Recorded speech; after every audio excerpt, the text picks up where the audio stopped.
Hello, it's Eric here, and then I'm starting a new series on the major schools of thought in philosophy, and for no other reason than just to escape, the discussion on the dirty tricks in finance. I'm sick and tired of that topic already.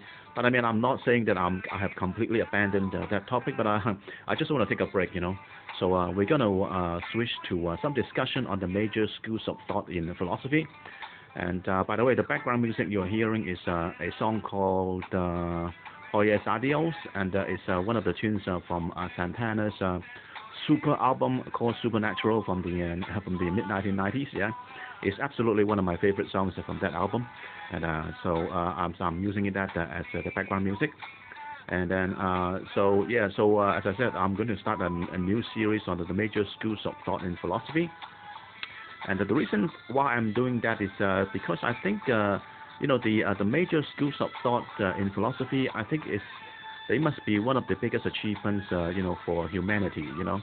And I think for no other reason than to satisfy my curiosity. So I'm doing this series of videos. Yeah, and so therefore the first major school of thought is absurdism. Yeah, and then so absurdism basically means that there's no meaning or purpose for the whole universe, or at least for our world, for our observed world. Yeah, like for example, you see the moon is circling around the earth time and time again, and there's kind of a repetitiveness to that, and then the whole universe is sort of like a clockwork. Yeah, and it seems that there is no meaning or purpose.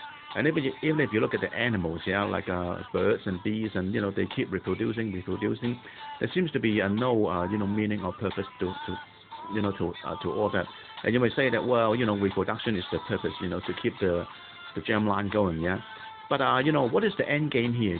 Eventually the Earth will die, and then so the species will disappear. So what is the meaning or purpose, for this kind of behavior, And so that's the school of thought, the absurdism. It's called absurdism.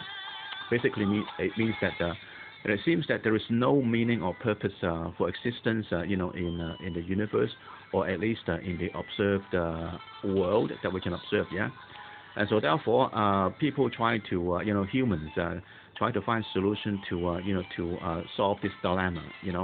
And therefore, they're saying that the humans are trying to find meaning and purpose in a meaningless and purposeless world. Yeah. And as far as I know from the literature, basically people found three solutions. Yeah. So the first solution is to organize some kind of religion. Yeah. And so therefore, humans are trying to seek a meaning or purpose in organized religion. Yeah. And that's the first solution. And then the second solution is to rebel. Yeah. And then so some people will be thinking, well, if there's no meaning or purpose for existence, then why should we adhere to the traditional norms and cultural norms? Yeah, why should they impose rules and strict regulations on us? And so therefore the solution is to break out, to rebel against these traditional norms and cultural norms. Yeah. But my favorite solution is relish. Yeah, that means people should relish their day. Yeah, relish their existence. That means they make the most of their existence, even though the existence seems to have no meaning or purpose. Yeah, and so basically it's the same idea as a Latin phrase called carpe diem. Yeah, so that means seize the day. So just find whatever meaning or purpose you can attach to your existence, and just stick to it. So that's the meaning of carpe diem. And so seize the day. Yeah, so that's my favorite solution to this absurdism problem. Yeah. And so people say that, well, all this kind of discussion about absurdism is actually also meaningless. Yeah.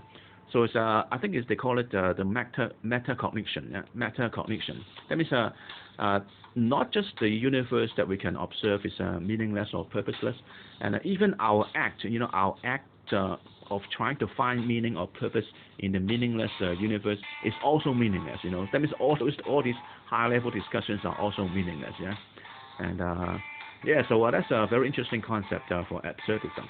And the next video I'm going to talk about a very related school of thought called existentialism. Yeah, so I'll see you in the next video. Bye.